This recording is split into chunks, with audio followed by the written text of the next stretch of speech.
여러분 안녕하세요. 오늘은 우리 주변 물질들이 가지고 있는 특별한 성질, 바로 밀도에 대해 즐겁게 알아보겠습니다.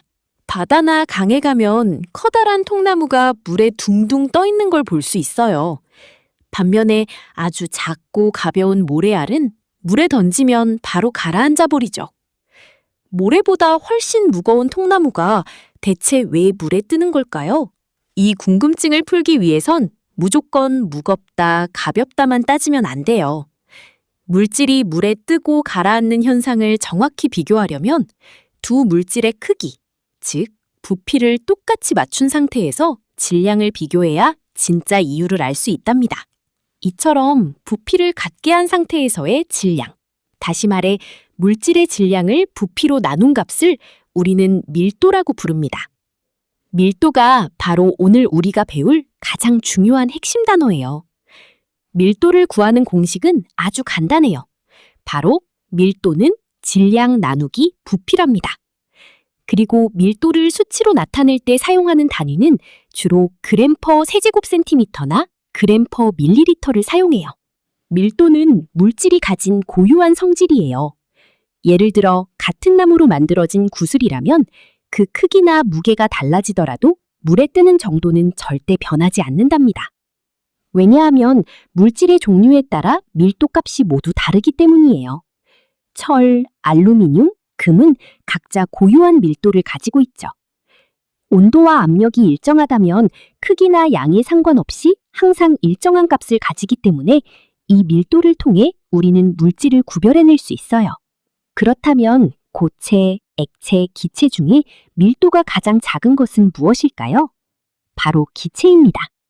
기체는 액체나 고체에 비해 입자들 사이의 거리가 매우 멀어서 같은 공간, 부피 안에 들어있는 입자 수가 적고 질량도 훨씬 작기 때문이에요. 여기서 잠깐 기체의 밀도를 측정할 때는 아주 중요한 주의사항이 있어요. 기체는 온도와 압력에 따라 부피가 고무줄처럼 변하는 성질이 있거든요. 그래서 기체의 밀도를 나타낼 때는 반드시 측정할 때의 온도와 압력을 함께 적어주어야 한답니다. 어떤 물질의 밀도 값을 정확히 모르더라도 걱정하지 마세요. 액체에 넣었을 때 뜨고 가라앉는 모습을 관찰하기만 해도 밀도의 크기를 대략적으로 비교할 수 있어요. 밀도가 서로 다른 여러 물질을 한 곳에 섞게 되면 재미있는 현상이 일어납니다. 바로 밀도가 작은 물질은 위로 둥둥 뜨고 밀도가 큰 물질은 아래로 가라앉게 되거든요. 예를 들어 끈적한 글리세린에 철 조각을 넣으면 쑥 가라앉습니다. 철이 글리세린보다 밀도가 크기 때문이죠. 반면에 글리세린에 물을 부으면 물이 위로 뜹니다. 이건 물의 밀도가 글리세린보다 작기 때문이랍니다. 그럼 우리가 직접 물질의 밀도를 구해볼까요? 가장 먼저 알아야 할 것은 질량이에요. 전자저울을 사용해서 물질의 정확한 질량을 측정해줍니다.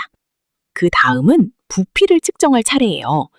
모양이 제멋대로인 고체라면 플라스틱 눈금 실린더에 물을 담고 고체를 완전히 잠기게 넣었을 때 늘어난 물의 부피를 확인하면 됩니다.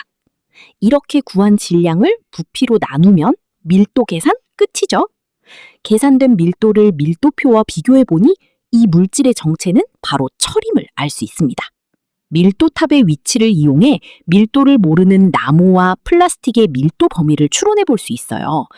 예를 들어 플라스틱의 위치는 물 위, 그리고 콩기름 아래에 있으므로 플라스틱의 밀도는 콩기름보다 크고 물보다 작다고 말할 수 있습니다. 밀도가 작을수록 더 위로 뜬다는 사실만 기억하면 완벽해요. 자, 이제 오늘의 핵심을 정리해 볼까요?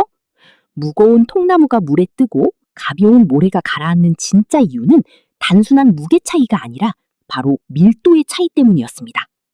밀도는 이처럼 각 물질을 구별하는 아주 중요한 기준이라는 점 꼭 기억해 주세요.